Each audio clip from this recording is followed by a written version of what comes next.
Bukas ang Cebu Provincial Government sa posibilidad ng pagtatatag ng fuel reserves sa bansa na isa sa mga tinalakay sa katatapos lang na 48th ASEAN Leaders Summit. Samantala, ilang planta sa Cebu gumagamit na rin ng renewable energy para makatulong sa pagbaba ng carbon footprint. Si Jessie Atienza sa sentro ng balita.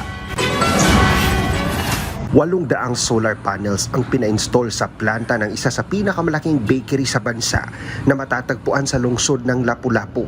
Kayang makapag-generate ng 1.7 gigawatts ng power supply sa buong planta sa buong taon. Ayon sa Assistant Vice President for Visayas ng kumpanya na ito, nasa 7 to 10% ng kanilang energy consumption ang kanilang natitipid sa tulong ng paggamit ng solar energy sa kanilang pasilidad.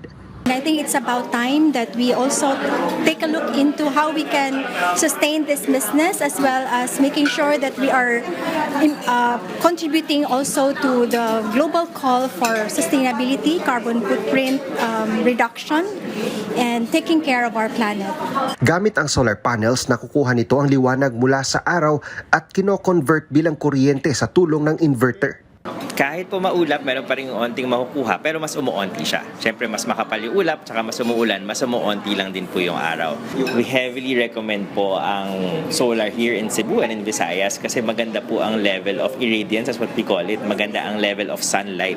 Kaya it provides you a better source of electricity. Maging ang ilan sa mga residente sa Metro Cebu, nagpapa-install na rin ng solar panels sa kabahayan na inaasahang makatutulong din na mapababa ang bill sa kuryente at carbon footprint.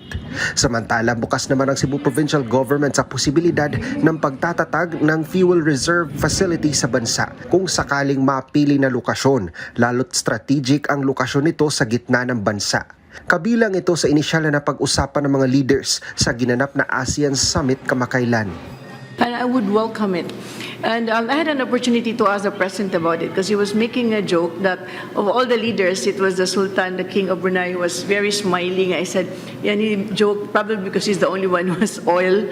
And so I asked him, Mr. President, did you ask the king if we can have oil from them in case there's shortage? And he said, yeah, but for now we're good.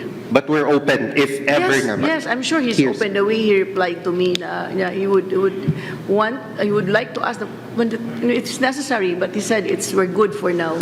Yeah, and of course, Cebu, we're always open for any investors. Mula sa PTV Cebu, Jessie Atienza para sa Pambansang TV sa Bagong Pilipinas.